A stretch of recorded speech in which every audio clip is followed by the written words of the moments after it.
السلام علیکم dear viewers اور عزیز طیبہ کرام. حکیم خورشید احمد فرام احمد آباد انڈیا. آپ نے بہت ہی پیارا نسخہ دیا. ایلو ویرا کا رس اور شہد یہ دونوں برابر مقدار میں لا کر گھر میں کسی برتن میں ڈالیں اور اس کے منہ پہ کپڑا باندھ دیں اور اس کو 1-2 دن رکھ دیں. اور 1-2 دن بعد اس کو ہلانا ہے، لیکن یہ رکھنا پورا 1 مہینہ ہے. تو 1 مہینے کے بعد جب اس میں خمیر پیدا ہو جائے گا تو پھر یہ دوا تیار ہو جائے گی. اس کو چھان لیں 1 مہینے کے بعد اور بوتلوں میں بھر لیں. تو یہ نسخہ کس کام کا ہے؟ 2 چیزیں ہیں. سمپل اور آسان نسخہ ہے، لیکن اس کے فائدے سنیں گے تو آپ کا دل خوش ہو جائے گا.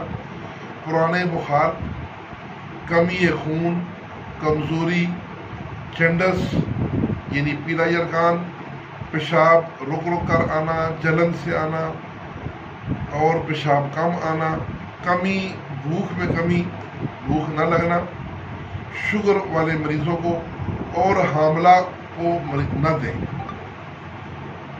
شوگر والے کو اور حاملہ کو نہ دیں. باقی جو امراض بتائے ہیں ان پہ آپ استعمال کروا سکتے ہیں. اس کے علاوہ قبض، تذابیت، سینے کی جلن اور گرم مزاج افراد میں اس کے بہت اچھے رزلٹ آئے ہیں. تو پرانا بخار ہو، نزلہ، سردی اور نزلہ زکام، پتھری، رحم کی رسولیاں، حیض کی بے میں بھی مفید ہے. جلدی امراض میں بڑا اس کا اچھا رزلٹ ہے اور ہاضمے کی کمزوری کے لیے بھی بڑا مفید ہے. 2 سال کے بچے سے لے کر 90 سال کے بوڑھے تک کو دے سکتے ہیں. یہ دوا جتنی پرانی ہوتی جائے گی اتنا اس کا اثر تیز ہوتا جائے گا. مقدار خوراک 1 سے 2 تولہ صبح شام. بچوں کے لیے 1 ٹی اسپون صبح شام. کمزور مریضوں کو غذا کے بعد 1 ٹیبل اسپون صبح شام دیں.